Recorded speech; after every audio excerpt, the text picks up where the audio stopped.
Hey, what is up guys? It's been a while since we last did a deck profile, but let's just go over this particular one. This is my Revelation deck, and it focuses on using Amaruda as the main Vanguard. If you guys want to see a Fenrir deck profile, then be sure to give this video a like and comment down below, and I'll definitely get back to making it. Of course, for my Fenrir deck, I'm not playing Wiseman, so yeah, that's one thing you have to know there. But yeah, let's just go over the Amaruda deck. So obviously we're starting off with the starting Vanguard. Tinkling Angel, it's just a really great card because it allows its ability to restand itself when it's rested due to a Revelation ability, other than itself, of course. It also activates Revelation as a Forerunner as well, so immediately when you're right on top of it, you can call it back and then use Revelation if you want, so definitely a really cool card. For grade 3s, we are obviously playing 4 copies, sorry, of Amaruda herself. So Amaruda is just a really good card because she has Revelation as well, unlike Fenrir. She can also give you pretty much a free stride every turn as long as you Soul Blast 3 Revelation cards in the Soul, so it's just really good. Her on-stride skill is okay as well. It does require Counterblast, which I don't really like using, as opposed to Fenrir's one. But you do get to Soul Charge too, and if any of them have Revelation, which the majority of your deck has Revelation, then 2 of your units get 4,000 as well as you being able to draw a card as well. So not too bad, but the main reason we're playing her is because she's pretty much just a free stride cost, so it's just really awesome there. We are playing 2 copies of Battle Maiden Azusa. Decided to play this because she has Revelation, as opposed to people who are playing the Fenrir instead.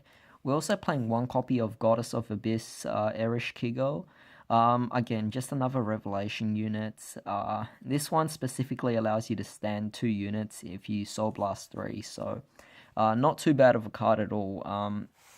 The funny thing with this particular deck is that with Amaruda, we're focusing more on playing critical triggers because we have cards that allow us to restand our units, whereas when we're playing Fenrir, we're actually putting in more stand triggers than critical triggers.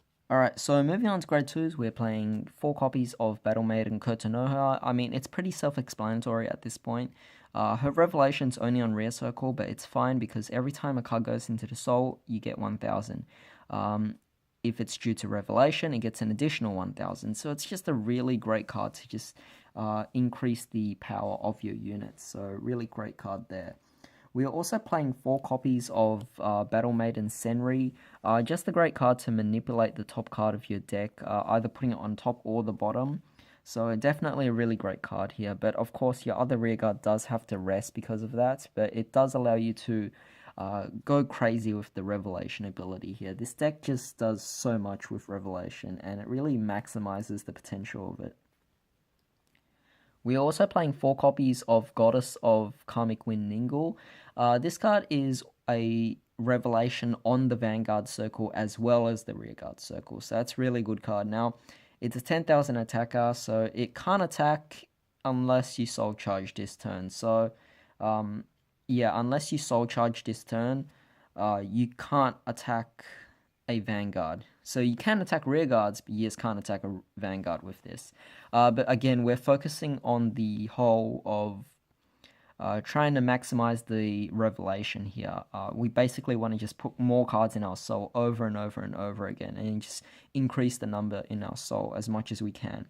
If you're wondering why I'm not playing Ninil, which is the other one where it requires you to counterblast 1. Again, I don't want to counterblast in the deck because we already have Amaruda for that, and every other card right here doesn't require counterblast, which that's the whole point of it. Ninil is just not that great. It just counterblasts just to gain power. It's not as good as Kotonoha, and overall, it's just a really pointless card. The only good thing about Ninil is because it has Revelation for Vanguard Circle as well, as opposed to Battle Maiden Senri and Kotonoha. Moving on to grade 1s, we are playing 4 copies of Goddess of Fort Kibitsuhime. This card has Revelation on the guard circle, so it's definitely really cool. If you do have Tinkling Angel standing during your opponent's turn, then using it with Kibitsuhime is definitely really great. But overall, the fact that you have a Revelation in the guard circle with this card allows you to check whether or not you have a trigger, so you can actually predict yourself and kind of use that to your advantage here by actually defending properly against your opponents. Also playing 3 copies of Goddess of Transitory Awanami. This card's not too bad as well. Again, no counterblast so far, but when this card is put into your soul from drop zone, you can soul charge 1, and if your Vanguard has Revelation, which majority of the time it will, you can soul charge ones. Really good card to just get more additional soul charges, and this is not once per turn as well, so not too bad of a card there. Of course, 3 Detect Angel, again another Revelation card, and this one is when your other rearguard is rested during the effect of your card, then this unit gets 4,000, so it'll be an 11k attacker guaranteed to hit the Vanguard as well, and of course, following up with the whole Revelation as well. Again, every single card here has Revelation, and also only Amaruda has Counterblast so far. To end things off with grade 1s, we are playing 3 copies of Deemed Angel. Now, this is the only other card that we're playing Counterblasts, but it has Revelation, so that's a good thing. But the other thing is, if it's rested from the effect of a Revelation of your other unit, you can Counterblast 1 and just draw a card. So overall, it's not too bad of a card to play as well. And overall, with just the 3 of them and the Amaruda having Counterblasts, it's a pretty fair trade. Alright, so moving on to grade 0s, you guys are going to be pretty surprised by this, but I'm actually playing 1 copy of Goddess of Headwater Nagisawami. This card allows you to put her into the soul and choose up to one of your rear guards, stand it, and if you did stand one, then you can draw a card as well. So it's not bad because Revelation does rest a lot of your units, so having this card just to restand one of your units and draw a card as well allows great deck thinning. So I definitely really like using this card. We are obviously playing 4 heals. If you want to get the new heals, by all means get it. Honestly, it doesn't really matter. It's pretty irrelevant because we rarely do use the skills of it or anything. But any heals will work. So if you have better heals, then use it. I'm just using generic heals here because I don't have access to the other heals. But yeah, it's just great to recycle your heals back into your deck. We're playing 3 copies of Dreaming Dragon, so this is why we're maximizing Revelation as much as possible. We basically want to have at least one of these in our hand, and we just want to soul charge over and over again, and then basically when we run out of all of our cards in our deck, and we've soul charged everything, you basically want to soul blast all your triggers to the drop zone, and then use Dreaming Dragon's skill to shuffle back everything from your drop zone into your deck. And as a result of that, your whole deck's just filled with nothing but triggers, so it's definitely a great play I love doing all the time with this particular build. We're also playing 4 copies of Goddess of Sound Sleep Taro, so we're playing 7 stand triggers here. It's quite a lot, but overall it's mostly just because we're mostly wanting to use it for the skills. So Dreaming Dragon allows you to shuffle back your drop zone into your deck, draw a card. This card is, if it's soul blasted, put it on the bottom of the deck, and then you can restand one of your units. So it really works well with the whole Revelation. Not to mention that it's the only trigger that we're playing that actually has a Revelation skill as well. So overall, it's worth playing in the deck.